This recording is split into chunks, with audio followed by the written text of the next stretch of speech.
You ask Tiger to solve. This deals with linear equations with one unknown.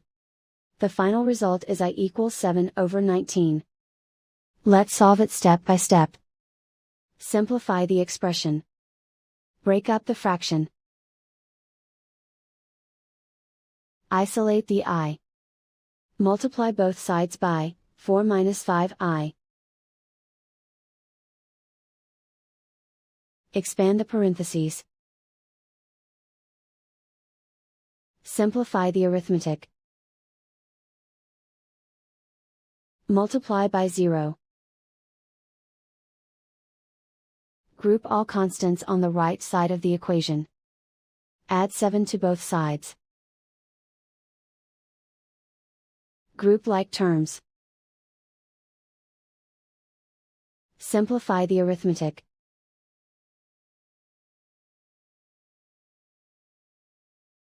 Isolate the I. Divide both sides by 19. Simplify the fraction. And so the final result is I equals 7/19.